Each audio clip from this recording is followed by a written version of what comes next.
Olá, meu nome é Daniel dos Apóstolos, lembrando que o meu apóstolo é apenas o meu sobrenome. Se alguém disser hoje em dia que é apóstolo de Deus, da Bíblia, de Cristo, esse tal é mentiroso. Não existe mais apóstolos nos dias de hoje. Aqui no meu canal eu falo sobre o Evangelho da Graça por meio da fé, e essa fé que não vem de nós, é dom de Deus. Eu queria estar falando hoje sobre algo que o cristianismo, né, a cristandade, deixou de esperar. Hoje as pessoas esperam ver sinais, ver alguma coisa acontecer para ver a vinda de Cristo, para estabelecer seu reino, e deixaram de aguardar o que ele prometeu aos apóstolos. A gente consegue ver isso em João do 13 ao 14, ele vem falando sobre isso, né? Ele vem trazendo essas últimas instruções. Ele fala que ele iria para o Pai, mas não nos deixaria órfão, iria voltar para nos buscar. E isso é muito interessante de ver em Atos 17, que ele está orando, ele está intercedendo não só pelos seus discípulos, mas também por nós, e qual ele sabia que nós também deveríamos aguardar. Nós vamos ver que Paulo, todo o tempo, ele sempre se considerou no arrebatamento. Ele fala: nós, os que ficarmos vivos, seremos arrebatados juntamente com ele. A gente vê que Satanás, ele sempre tentou deturpar essa questão, ele sempre tentou tirar a paz do coração do cristão, ele sempre quis causar alguma coisa. A gente consegue ver em 1 Coríntios 15 que tinham ali irmãos que estavam no meio, ou falsos irmãos, e estavam pervertendo, falando que não havia ressurreição dos mortos. E Paulo pega e começa, né? Se não existe ressurreição dos mortos, logo a nossa pregação é vã, porque se não existe ressurreição dos mortos, Cristo então segue que ele não ressuscitou. Então, quer dizer, qualquer coisinha que falamos contrária à palavra de Deus, mesmo se não entendemos, estamos promovendo uma má doutrina, estamos fazendo uma coisa errada. Por isso que temos que tomar muito cuidado do que falamos da palavra de Deus. Muitas coisas eu tento nem comentar, nem chegar no... porque são coisas ainda que estão ainda no papo, ainda não desceram. Eu ainda não fiz a digestão. Então, são assuntos que são difíceis de falar. Mas quando a gente consegue entender o básico, entender o mínimo possível do que está escrito e aceitar, a primeira coisa que acontece: eu não entendi, então não vou aceitar não. Eu li, tá falando tal coisa, eu aceito. E eu não tendo entendimento, eu oro ao meu Pai, em nome do seu Filho, como ele mesmo fala, que tudo que pedimos em nome do seu Filho, né, ele nos concede, que esteja de acordo com a sua vontade. E a gente sabe, pela palavra de Deus, que é da vontade de Deus que a gente entenda essas coisas. Se alguém tem falta de sabedoria, peça a Deus. Peça, porém, com fé. Entendeu? Peça com fé, que Deus dá a todos liberadamente. Ou seja, não censura, não lança em rosto. E a palavra fala desse jeito. Leia Tiago 1, a partir do versículo 5, está falando a respeito. Mas não ache o homem vacilante que irá receber alguma coisa. O homem vacilante é aquele que é sublevado pelo vento, como a onda do mar que é espumada por qualquer brisa, qualquer vento. E a gente sabe que em outros passos tem ventos de má doutrina. Então nós sabemos que Satanás é o príncipe das potestades do ar, e sabemos que essas doutrinas que são sopradas pelo mundo afora, no meio da cristandade, são as que pervertem a pregação do evangelho, pervertem a esperança do coração do cristão. E então, hoje eu vim trazer alguns versículos que mostram que nós não temos que nos preocupar, nós temos que ficar em paz. Todo o tempo o apóstolo fala para a gente não se mover do nosso maneira de pensar, não ficarmos atemorizados. A gente vai ver isso em 2 Tessalonicenses 2, que fala sobre isso. Entenda, em 2 Tessalonicenses 2, ele não está falando do arrebatamento, ele está falando da vinda de Cristo para estabelecer seu reino, onde ele vem e destrói o anticristo com o sopro de sua boca. Entenda isso. Ali está falando que a gente não precisa se preocupar. Por quê? Porque em 1 Tessalonicenses ele já falou o quê? Ele já falou em 1 Tessalonicenses 4, ele fala que nós devemos aguardar o arrebatamento, ali justamente isso. E eu gostaria de estar começando por aqui, né, por Filadélfia, onde é belíssimo, a partir do versículo 10, onde fala que dá certeza aqui, que a gente sabe que a tribulação, a provação que há de vir sobre o mundo todo é o período da grande tribulação, o princípio das dores. Então a igreja não passa por isso. Então é assim, opa, eu creio. É no que está escrito na Bíblia. No que a gente tem que crer é o que está escrito. Vamos lá. Porquanto guardastes a palavra da minha perseverança, também eu te guardarei da hora da provação que há de vir sobre o mundo inteiro. Nós sabemos que o mundo passou por muitas provações. Passou Primeira Guerra, Segunda Guerra, várias pandemias, gripe espanhola, peste bubônica, que se imaginar passou. Então ele está falando de algo muito maior. É uma provação que há de vir sobre o mundo, que é muito maior, e é o mundo inteiro.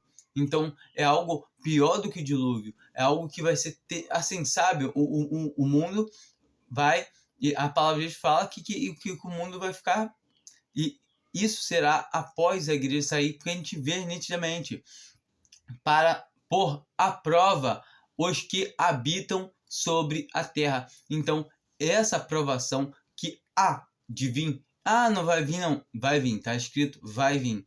Só que a igreja não vai passar. Venho sem demora.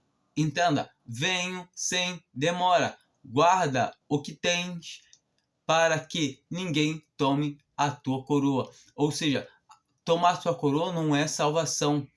Coroa é premiação, igual a gente vê em 1 Coríntios 3, que o que a obra de alguém se permanecer, receberá galardão. E o que não tiver obra, sofrerá detrimento, perda, mas o tal será salvo, como que pelo fogo.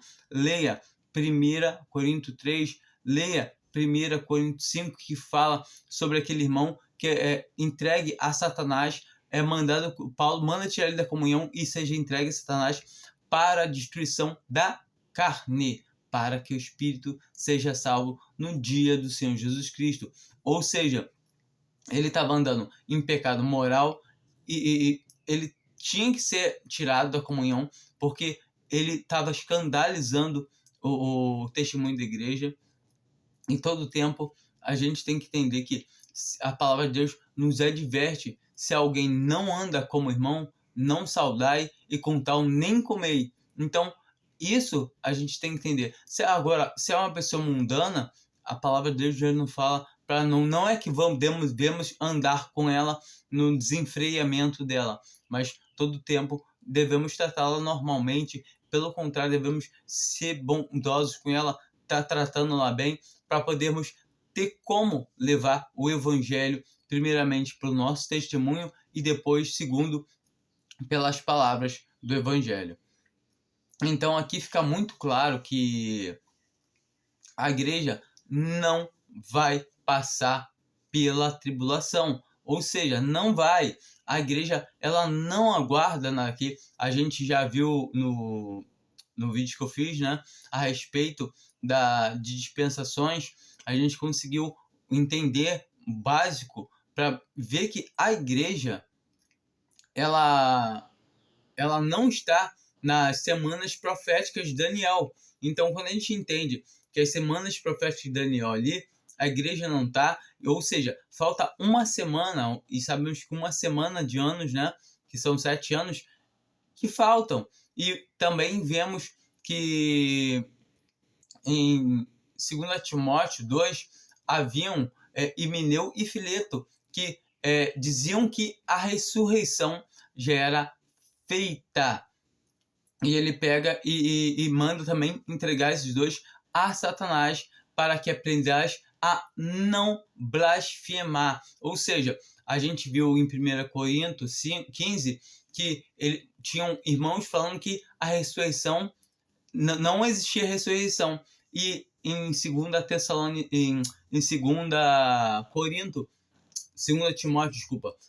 Timóteo 2, a gente vê também que já havia o contrário, dizendo que já era feita. Ou seja, Satanás ele sempre tenta tirar a paz dos irmãos. Vamos dar uma olhada em 2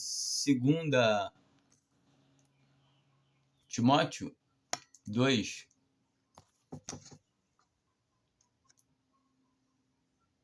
Então, a partir do 16. Mas evita as conversas vãs e profanas, porque os que delas usam passarão a impiedade ainda maior, e as suas palavras alastrarão como gangrena, entre os quais estão Himeneu e Fileto, que se desviaram da verdade, dizendo que a ressurreição é já passada, e assim perverteram a fé de alguns. Então temos que entender isso. Se alguém falar que a ressurreição já é passada, essa pessoa está no mesmo caráter de Himeneu e Fileto, e a gente vê que tem se arrastado, infelizmente, como gangrena, e essas coisas até hoje.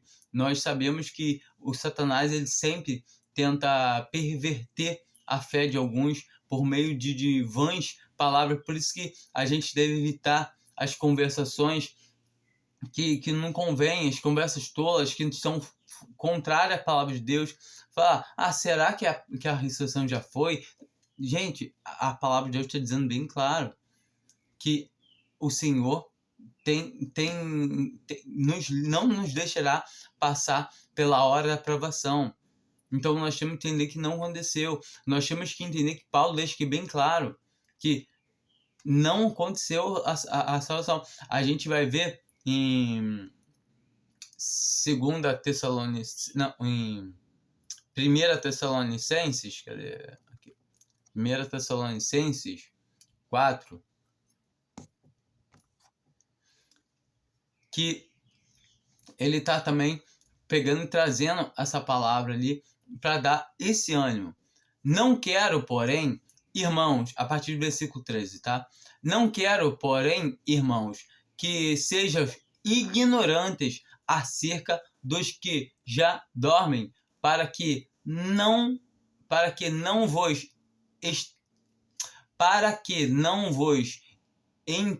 entristeças como os que não têm esperança. Então, nós temos esperança.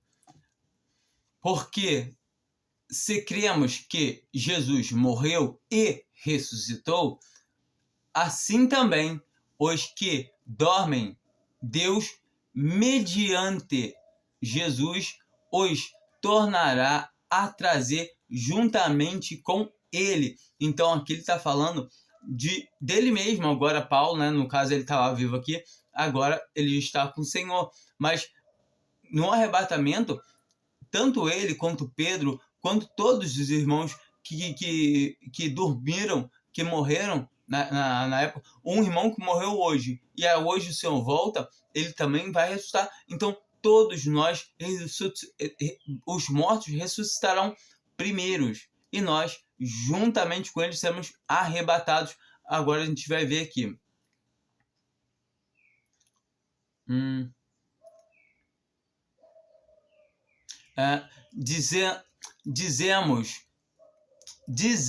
Dizemos-vos, pois, isto pela palavra do Senhor, que nós, olha só, Paulo se considerava junto no arrebatamento. Mas Isso já tem 1000 e poucos anos, quase 2000 anos. Então, o que quer dizer? Como assim ele se considerava? Sim, essa esperança pode ser que o Senhor venha hoje, agora. Pode ser que ele venha daqui 100 anos, daqui 200 anos. O Senhor sabe, eu não sei, mas o Senhor sabe. Mas a nossa esperança deve ser essa, somente essa. A nossa esperança é aguardar o Senhor. E se ele não vier, nós perdemos a nossa vida como cristãos, como está escrito em 1 Pedro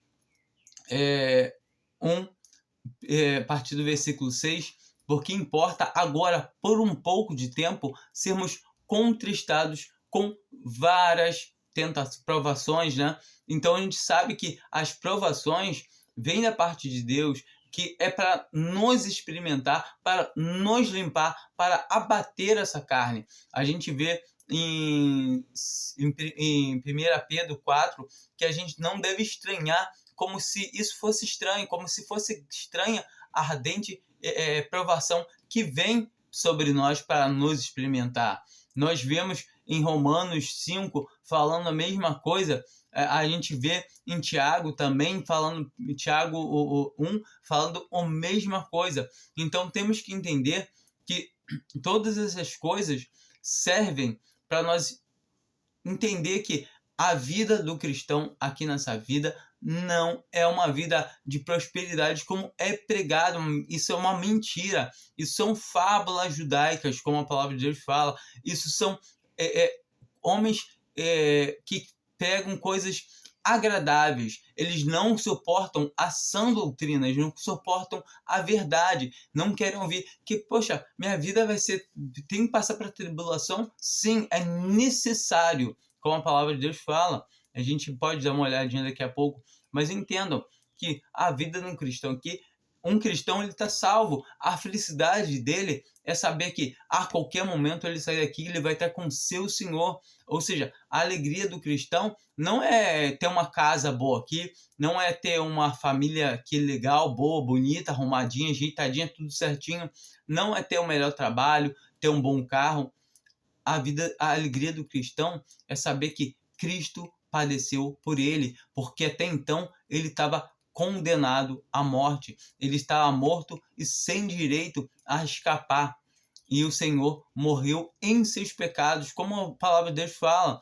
Ou seja, Cristo morreu por meus pecados e foi sepultado e ressuscitou ao terceiro dia, segundo as Escrituras. Então, esse ressuscitou ao terceiro dia é a prova de que Deus aceitou o testemunho, aceitou o sacrifício de Cristo. Então, esse testemunho a gente deve trazer no nosso coração, de sabermos que se temos ou não temos, estamos gratos ao Senhor, porque todas as coisas contribuem para o bem daqueles que amam a Deus. Então, nós temos que entender que todas as coisas, todas, Paulo fala que todas as coisas posso naquele que me fortalece. E muita gente interpreta de uma maneira errada. Ah, não, eu posso todas as coisas, achando que ele é um super-herói. Mas não, o que Paulo está falando ali, leia, pegue o contexto todo, que ele está falando claramente ali, é que ele sabia tanto ser rico, ele ter posses, como sabia a não ter nada, a passar fome. Ele sabia como ele passava, para ele tanto faz. O que importava a ele era saber que o Senhor, ele tinha o Senhor, que o Senhor estava com ele. Então ele fala que em Cristo ele podia todas as coisas. Ele podia passar fome, frio, passar perseguição, que era muitas que ele passavam. Eu não me lembro onde está escrito agora, bateu um branco na minha cabeça, mas pesquise, onde Paulo fala que todas as coisas posso. Pesquisa no Google, mas não usa o Google para ler, tá? Vai na Bíblia e só pesquisa onde está o capítulo, vai lá e leia. E entenda uma coisa, quando lê o contexto. Não pega só o versículo e lê, não, porque Paulo, ele começa antes desse versículo, ele fala que ele podia passar todas essas coisas, fome, perigo, tudo podia acontecer. E leia o capítulo todo, entenda que os capítulos, eles não existiam como existem hoje, com numeração. O capítulo 4 de Tessalonicenses é uma coisa e o capítulo 3 é outra coisa. Temos que entender que é carta, isso aqui é uma coisa escrita e contínua. Claro que vai abranger outras conversações, a gente tem que entender essas coisas, mas muitas vezes a resposta de algo ou vai estar num capítulo anterior ou num capítulo seguinte. Então, nós temos que saber interpretar a Bíblia, saber ler ela. A Bíblia, ela interpreta a própria Bíblia. A gente pegar os sinais que a Bíblia fala, que a água é a palavra, para a gente poder entender que quando a gente escuta falando de água, está falando da palavra de Deus. Então, tudo isso a gente tem que trazer, internalizar. Quando a palavra de Deus fala de fermento, ele está falando de má doutrina ou de pecado. Então a gente tem que ficar antenado. Toda vez que falar fermento, a gente não vai achar nada de bom. Fermento, fermento vai crescer, a igreja está crescendo por causa do fermento, não é bom. Entenda, aquela mulher que introduz o fermento em 3 porções de farinha, aquilo ali não é bom. Primeiro, que já está mostrando que a mulher não pode influenciar, a mulher não prega, a mulher não fala na igreja. Então, se a mulher está fazendo aquela massa levedar, está crescendo de uma maneira anormal, não é uma maneira normal de nascer. Então, a gente tem que entender essas coisas. E temos que entender que a palavra de Deus ela vai se explicando, ela vai trazendo o que nós precisamos entender nela. E quando começamos realmente a entender essas coisas, esses pequenos pontos que a palavra de Deus vai nos dando, a gente vai começando a compreender mais e mais. Mas isso, na verdade, a gente só vai poder entender plenamente tendo o Espírito da verdade. Ou seja, se uma pessoa realmente for salva, se ela realmente quer em Cristo, porque ela vai ter o Espírito da verdade. A palavra de Deus fala que o Espírito da verdade nos guiaria em toda a verdade. Ou seja, devemos estar com comunhão também, porque muitas vezes o cristão ele tem o Espírito Santo, mas não está andando na comunhão, ele não está andando nos conselhos da palavra, ele está andando conforme ele acha melhor, conforme o seu próprio coração. E nós sabemos nitidamente que nós não vivemos mais para nós, porque se morremos para o pecado, morremos. Se vivemos para Cristo, vivemos. Então temos que viver na mesma pisada, no mesmo caminho como o Senhor Jesus Cristo, obediente em tudo. Então temos que ser obediente à palavra de Deus, nos atentando à palavra de Deus. Eu já até me perdi, já nem me lembro mais. Vamos dizer, 15. Vamos ler o 15 de novo. Dizemos-vos, pois isto, pela palavra do Senhor, que nós, os que ficarmos vivos para a vinda do Senhor, de modo algum precederemos os que já dormem. Então aqui, novamente, como eu falei, nós, né, ele estava se incluindo ali no meio, e não precederemos, não seremos antes dos que já dormem.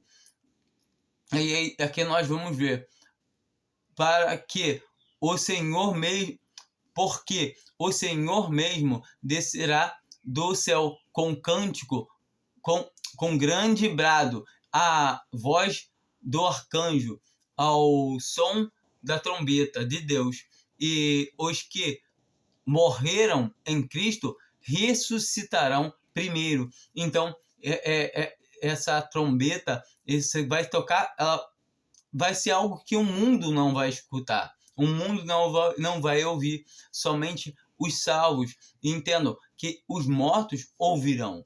Então, aqueles que morreram vão ressuscitar primeiro. Então, eles ressuscitam primeiro. Com o quê? Com o mesmo corpo que tiveram antes, quando estavam aqui em vida. Entendam isso? Eles ressuscitarão. Eles não vão levantar com um novo corpo. Eles ressuscitarão com o mesmo corpo. E depois, nós, os que ficarmos vivos, seremos arrebatados. Observa, juntamente. Novamente, nós seremos arrebatados juntamente com eles. Então, nós seremos arrebatados junto com eles. Com eles quem? Os que dormem, os que estão mortos no Senhor nesse momento. Nas nuvens, ao encontro do Senhor. Então, nas nuvens, ao encontro do Senhor. Do Senhor. Nós, nos ares. E assim estaremos para sempre com o Senhor. Então, assim estaremos para sempre com o Senhor. Portanto, consolai-vos uns aos outros com estas palavras. Então, a palavra de Deus aqui está falando para a gente consolar uns aos outros com estas palavras. E quando a gente vai aqui em... Não, que Timóteo. Segunda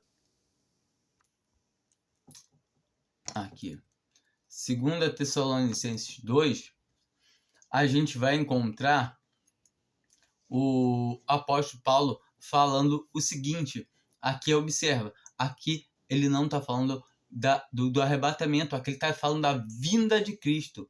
Entende? É uma coisa totalmente diferente. A vinda de Cristo é pelo menos 7 anos após o arrebatamento, porque são uma semana profética que falta, semana de anos, tá? São 7 anos que falta. E a gente vê lá nitidamente em Filadélfia que o Senhor não, que a gente não vai passar, que o Senhor prometeu que a gente não passa pela hora da provação que há de vir sobre todo o mundo. Ponto final. E nós também vemos, podemos ver depois, né, que em Romanos 11 fala que nós, sendo zambujeiros, seremos quebrados para que o natural, os ramos da oliveira, sejam enxertados. Nós sabemos que nós, gentis, somos os zambujeiros e que os judeus são os ramos naturais. E assim Deus virá e todo Israel será salvo. Entenda que antes ele falava que não quero que presumais de vós mesmos, que o endurecimento vem em parte sobre Israel, até que a plenitude dos gentis haja entrado. Então, após a plenitude dos gentis haja entrado, e Deus desviará os pecados da casa de Jacó. Então, ou seja, Deus desviará os pecados de Israel, e assim todo o Israel será salvo. Ali está falando justamente dessa parte aqui. Então, ali onde todo o Israel será salvo é depois que for tirado um povo dentre os gentis para o nome do Senhor.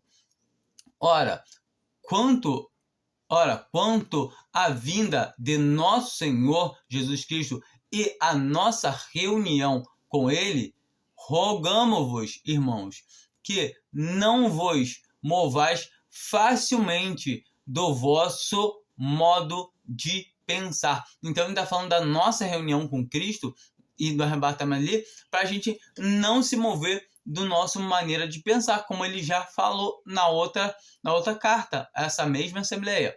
Nem vos perturbeis, então nem vos perturbeis, quer por epístola, quer por palavras, quer por epístolas como enviadas de nós. Então não adianta falar, aqui ó, que não tem. Ele mesmo está falando que nem se alguém falar que foi uma carta enviada por Paulo. Então a gente tem que entender isso do mesmo jeito que ele fala lá em Gálatas sobre o evangelho anátema. Ele fala, ainda que nós mesmo ou um anjo dos céus vos anuncie outro evangelho, seja anátema. E nós podemos mudar aqui também, se alguém falar coisa contrária a essas coisas da palavra de Deus, seja anátema. Como se o dia do Senhor estivesse perto. Então aqui ele está falando sobre o dia do Senhor, sobre o que o Senhor virá e pisará, descerá no Monte das Oliveiras para estabelecer o seu reino. Então temos que entender isso, temos que internalizar isso. Eu não preciso me preocupar, ou como o apóstolo escreveu aqui, como está escrito na palavra de Deus, que eu não devo me perturbar com nada. Se eu fico perturbado, já está estranho, já tem uma coisa errada. ninguém de modo algum vos engane. Então, ninguém de modo algum vos engane, porque isto não sucederá sem que venha primeiro a apostasia. A gente sabe que sempre houve apostasia no mundo.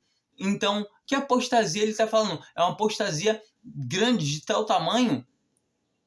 A apostasia é quando a igreja sai. A igreja sai e não vai ter crente, mas cristão verdadeiro, mas vai ter só joio, vai estar só a casca aqui. É nesse momento que o Senhor vomita Laodiceia de sua boca.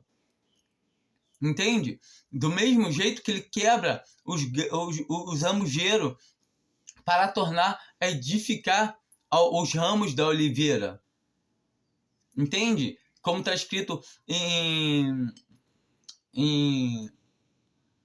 Romanos 11, e a gente também vê em Atos 15, que o Senhor, depois de tirar um povo dentre os gentios para o seu nome, reedificará o tabernáculo de Davi que está caído, o qual a gente vai ver aqui que antes dele edificar esse tabernáculo, o templo, vai ser um templo fake construído, porquanto o anticristo vai estar na casa de Deus, se passando por Deus. E a gente consegue ver as semanas proféticas de Daniel aqui. Vamos continuar, a gente vai falando no caminho. E ninguém, de modo algum, vos engane, porque isto não sucederá sem que venha primeiro a apostasia e seja revelado o homem do pecado. Então, será revelado o homem do pecado. O que? O anticristo, o filho da perdição. Então, a gente tem que entender que vai haver o que? A igreja tirada, e aí vai haver apostasia, porque não vai ter mais cristão aqui, e aí o iníquo vai se revelar. Aquele que se opõe e se levanta contra tudo o que se chama Deus, ou objeto de adoração, de sorte que se assenta no santuário de Deus, apresentando-se como Deus. Então nós vemos aqui que aqui está a semana profética de Daniel, que vai estar falando que vai haver apostasia. A igreja foi tirada, a apostasia, e aí eles vão firmar um pacto firme com quem? Com a morte, com o sistema religioso, né? No caso romano, o povo do príncipe que há de vir, que o povo que destruiu o templo, nós sabemos que foi Roma. Então, o Roma, que é a primeira besta, a que vem do mar, né? Que está lá em Apocalipse 13, que ela, essa primeira besta, vai fazer esse pacto. E essa outra besta que está falando aqui, que é o anticristo, que vai surgir do povo de Deus lá, né? Do povo de Israel, que vai se levantar e vai dizer o quê? Que é o Cristo? Não, ele vai dizer que ele é Deus, que ele vai se opor contra tudo. Ou seja, vai ter tudo feito, tabernáculo, todo direitinho de novo. A adoração vai voltar, como está escrito lá em Daniel. Leia Daniel 9 e 10, acho que 9. E assim a gente vê claramente que todas essas coisas concordam. Então, eles vão firmar um pacto com a morte. Ou seja, o que vai estar ali tudo certinho, vai pegar e daqui a pouco vai cessar tudo o sacrifício, tudo que for de adoração a Deus, e vai falar que ele tem que ser adorado porque ele é o próprio Deus. Não vos lembreis de que eu vos dizia estas coisas quando ainda estava convosco.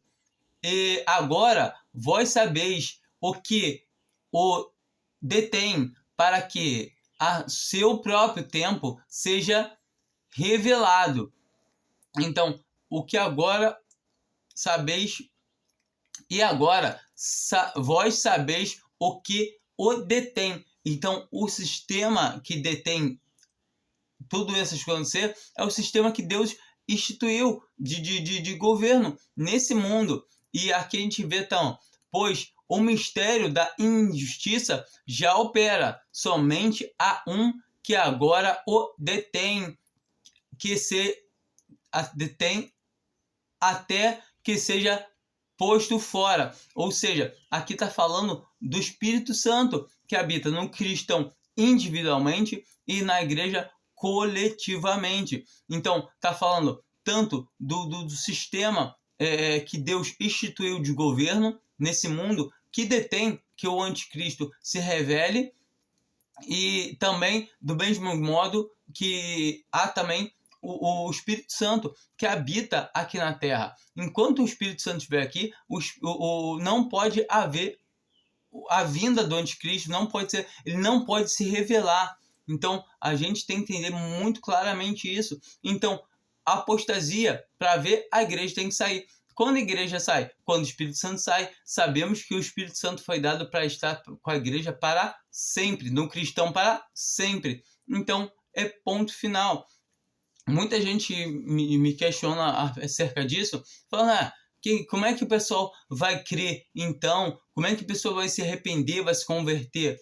Pelo Espírito Santo. Da mesma maneira, quando ele não estava aqui, que ele trabalhava do mesmo jeito no céu, aqui na terra. E do mesmo jeito que ele vai estar na igreja no céu, ele vai estar trabalhando aqui. Mas nós temos que entender que do mesmo jeito que o Senhor Jesus ele fala para Nicodemos que o Filho do Homem que está no céu, olha só, ele estava no céu e estava falando ali com Nicodemos. Nós temos que entender que a natureza divina ela não está fixada a espaço-tempo. A nossa mente carnal pode até não compreender. A nossa mente é finita. E vai ter coisas que a gente vai ficar, não, mas como é que o Espírito Santo vai subir com a igreja e como é que as outras pessoas vão se converter? O Espírito Santo é Deus. É uma das 3 pessoas da divindade. Então, nós temos que entender que o Espírito Santo vai continuar trabalhando da mesma maneira,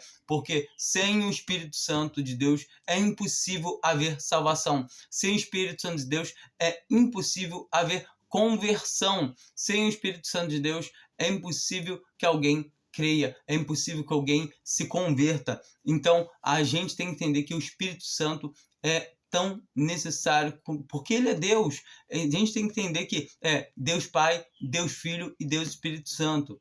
Em todo o tempo, nós temos também que entender que não devemos orar ao Espírito Santo, como eu já vi muito cristão fazendo isso, que é uma coisa erradíssima.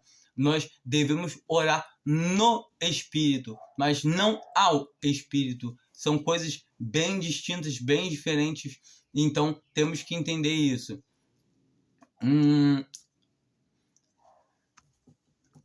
8. Então será revelado esse iníquo, a quem o Senhor Jesus matará com o sopro de sua boca e destruirá com a manifestação da sua vinda. Então, o Senhor ele destruirá esse iníquo. A gente vê em Apocalipse que depois disso Satanás fica preso por 1000 anos, que é um milênio. E então, depois Satanás vai ser solto para haver. Então, onde Satanás vai ser jogado jogado no lago de fogo, onde já estarão as 2 bestas e todos aqueles que acompanharam essa besta também que a gente vai ver aqui, ó. E esse iníquo, cuja vinda é segundo a eficácia de Satanás, com todo o poder e sinais de prodígios e mentiras. Então, tudo isso que já está acontecendo no meio da cristandade nada mais é do que uma preparação pro joio, para essa casca que está aí, ela poder já se acostumar com tudo isso. E com todo engano de injustiça para os que perecem, porque não receberam o amor da verdade para se salvarem, para serem salvos. Ou seja, Deus não quis dar o amor da verdade para eles? Não, eles não quiseram receber o amor da verdade. Então, eles rejeitaram o amor da verdade. Então, a verdade, a gente sabe que o Senhor Jesus mesmo fala, Pai, a tua palavra é a verdade. Então, se alguém está rejeitando o amor da verdade, está rejeitando a palavra de Deus, essa pessoa está num caminho errado.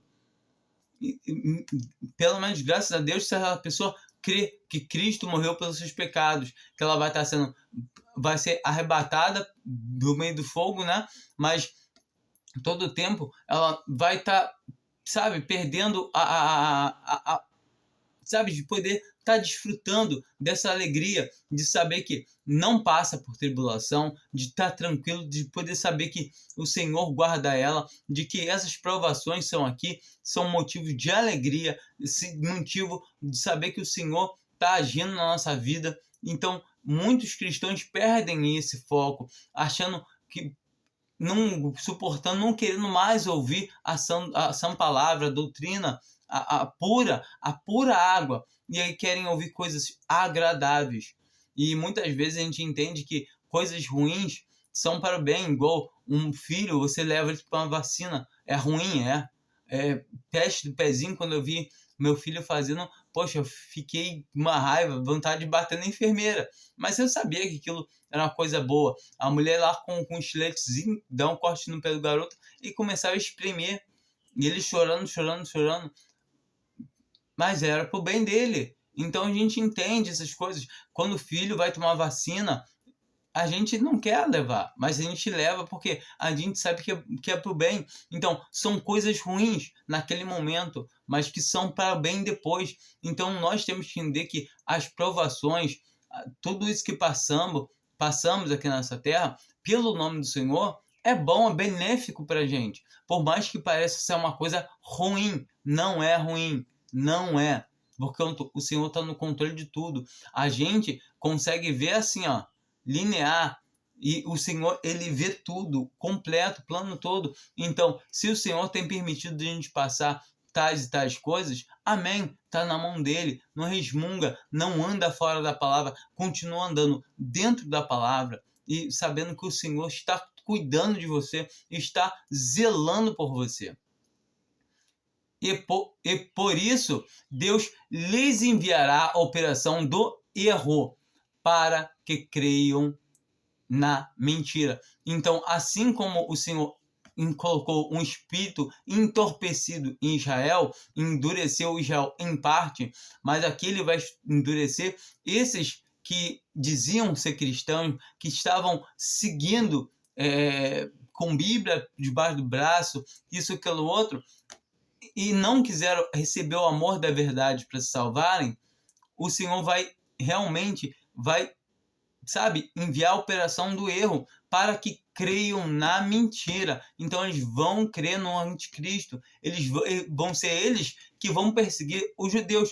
Quando se levantar aquele que diz ser Deus, o qual é o anticristo, que vai se opor tudo o que diz ser Deus, e ele vai falar que é o anticristo, e eles vão vão seguir ele e vão começar a perseguir os judeus.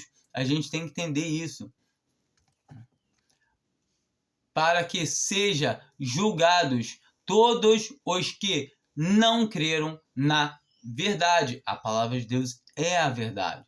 Antes tiveram prazer na injustiça. Sabemos que o único justo é o Senhor Jesus. E nós somos justos porque somos justificados. Então, a injustiça é não crer na salvação por graça. É não crer que o Senhor Jesus morreu pelos nossos pecados, ressuscitou ao terceiro dia, e somente isso nos dá salvação. É não crer que o sangue dele pagou por todos os nossos pecados, que já não devemos mais nada a Deus, porque Cristo Jesus já levou sobre si todas as nossas iniquidades, todos os nossos pecados.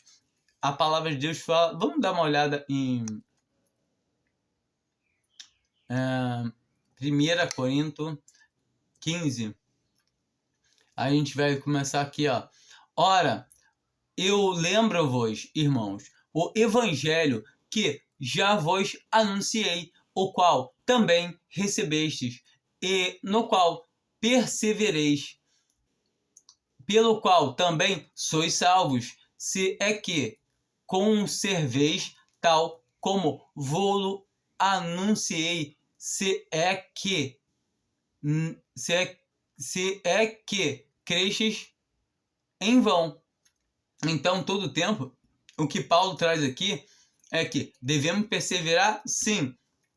Devemos conservar do jeito que ele nos anunciou, sim. Então tem que perseverar, tem que fazer, conservar, sim. Mas o que? O evangelho que ele nos anunciou. E qual é esse evangelho? Porque primeiro vos entreguei o que também recebi, que Cristo morreu por nossos pecados, segundo as Escrituras.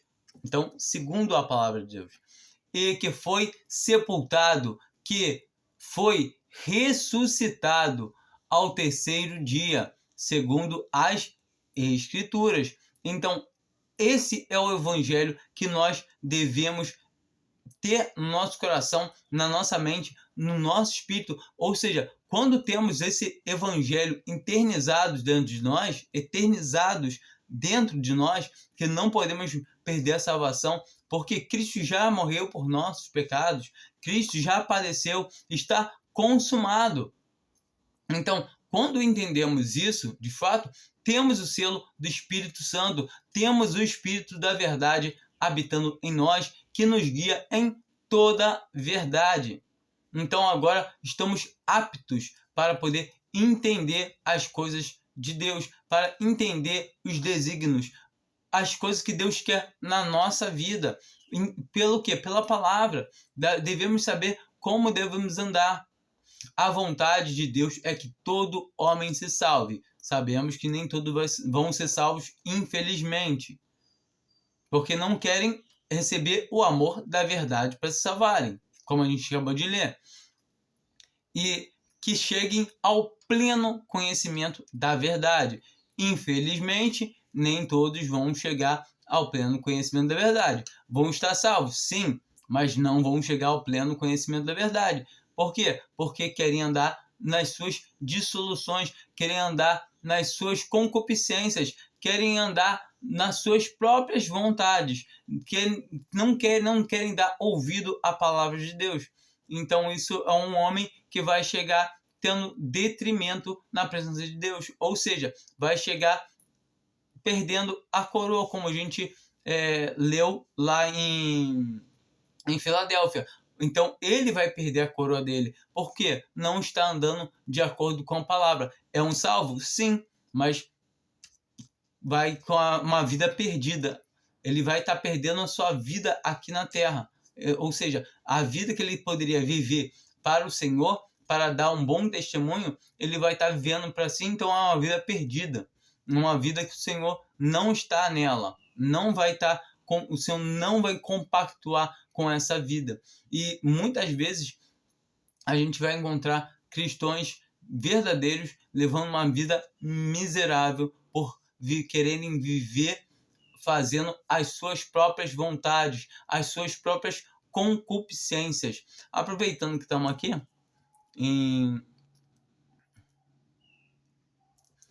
vamos dar uma lida aqui no versículo 51 em diante, né?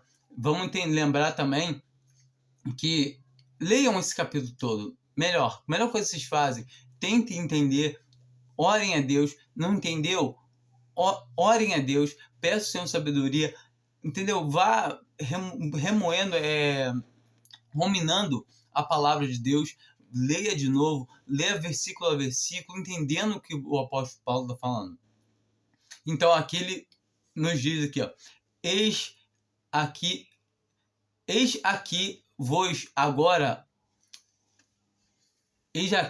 vos digo um mistério.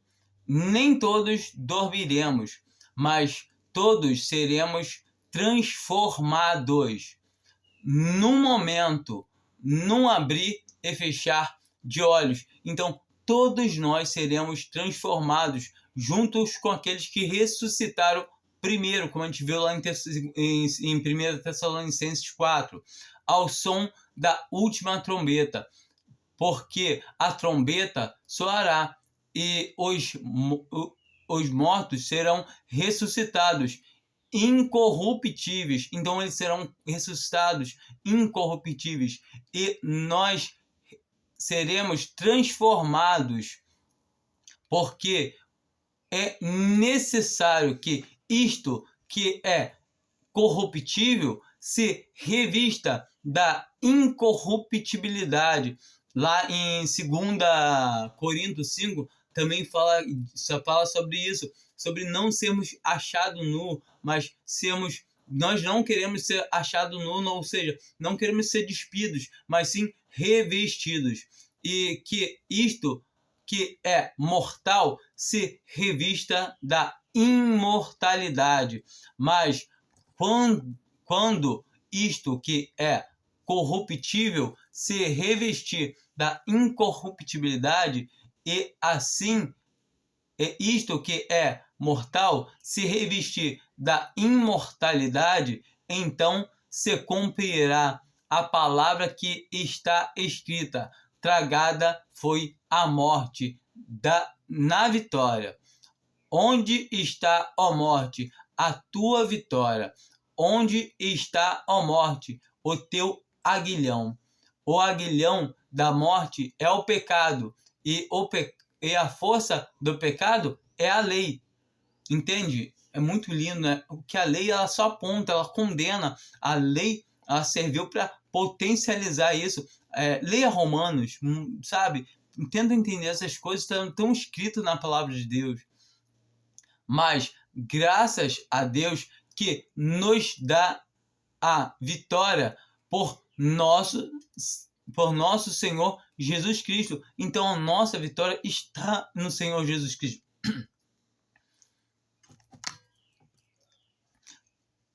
Portanto, meus amados irmãos, sede firmes e constantes, sempre abundantes nas obras do Senhor, sabendo que o vosso trabalho não é vão no Senhor. Então aqui a gente tem a noção certa disso, que o Senhor fala que não é em vão o nosso trabalho no Senhor.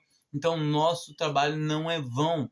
Então muitas vezes vamos ver com os olhos carnais a nossa vida indo ralo abaixo, a nossa vida sendo miserável, mas aos nossos olhos, os olhos do homem, o olho da carne. Mas todo tempo, se estamos andando na palavra de Deus, vamos estar correto. Se a gente pega e olha a vida de Paulo, de Pedro, de qualquer discípulo aqui, a gente vai olhar, nossa, que vida miserável. E foi mesmo. A própria vida do Senhor foi uma vida miserável aqui na terra, à vista dos homens. Mas para Deus foi algo grandioso. Entendeu? Deus não vê com os mesmos olhos do homem. O homem vê os olhos carnais, ele vê as coisas aqui. Então temos que entender que a nossa vida não é aqui. Vamos dar, para a gente terminar, dá lá em 2 Coríntios 5. Vou olhar aqui o comecinho aqui, depois vamos dar uma pulada ali para poder adiantar. Porque sabemos que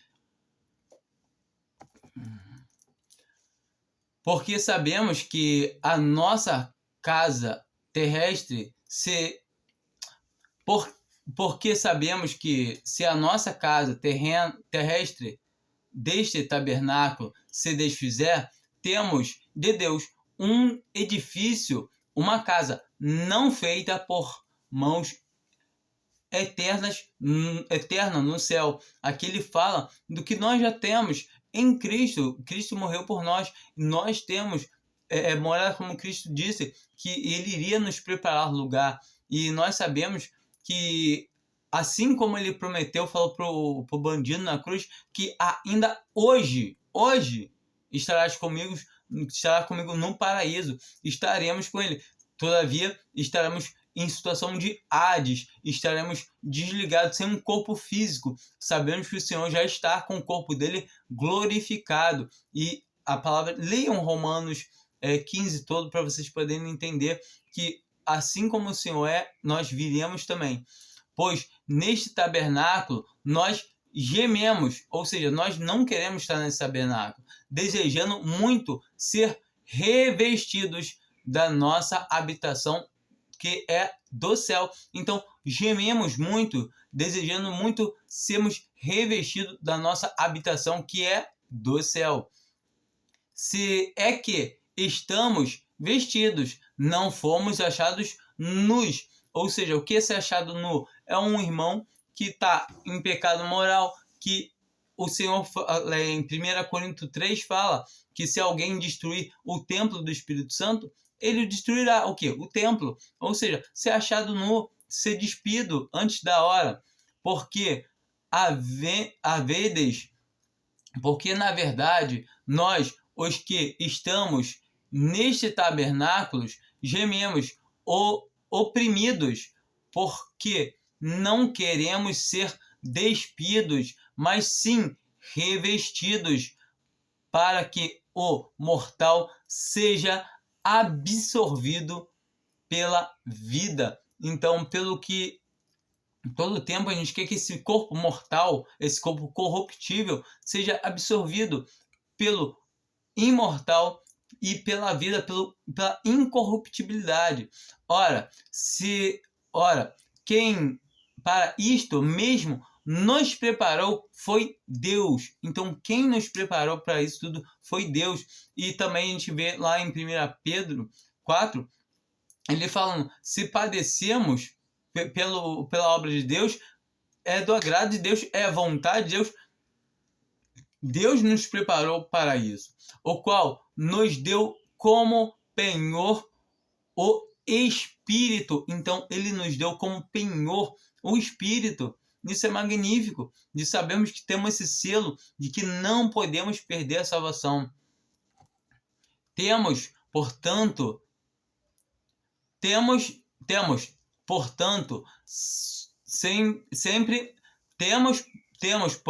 sempre bom ânimo, sabendo que enquanto estamos presentes no corpo, estamos ausentes do Senhor. Então, enquanto estamos presentes desse corpo, estamos ausentes do Senhor, ausentes da presença dele, meio física. Então, sabemos que a qualquer momento, se nós, como Paulo fala, não sei que eu poderia achar melhor morrer e estar com Cristo, que isso é muito melhor, ou permanecer na carne, ou seja, vivo, e dar frutos para o Senhor. E ele considerou que enquanto ele vivesse, seria melhor, porque ele poderia dar frutos para o Senhor. Então isso é magnífico, porque andamos por fé e não por vista. Então nós andamos por fé e não por vista. No 14. Pois o amor de Cristo nos constrange, porque julgamos assim, se um morreu por todos, logo todos morreram. Então, se Cristo morreu por nós, nós morremos. E ele morreu por todos, para que os que vivem, então nós vivemos, não vivam mais para si. Então eu não devo mais viver para mim, mas para aquele que por eles morreu e ressuscitou. Então a minha vida já não é mais minha. Por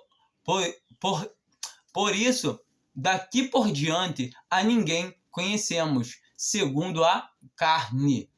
E ainda que tenhamos conhecido Cristo segundo a carne, contudo, agora já não o conhecemos deste modo.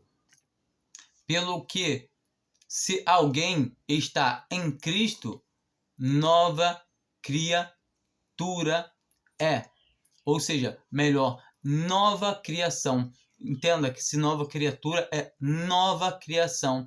As coisas velhas já passaram, eis que tudo se fez novo.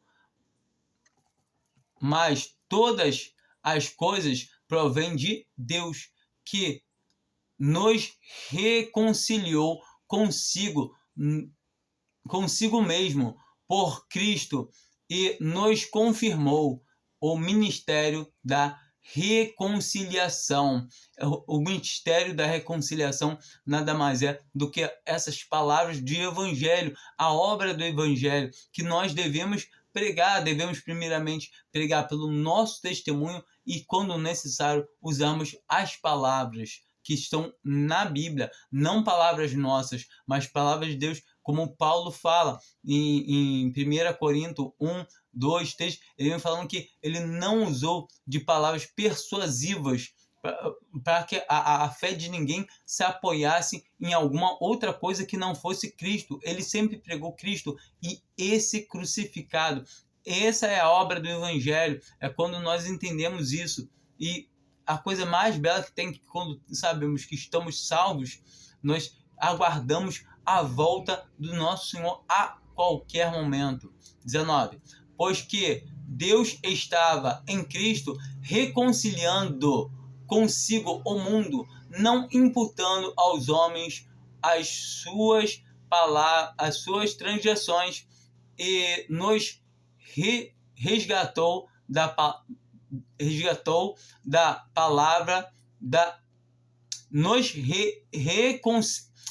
encarregou da palavra da reconciliação,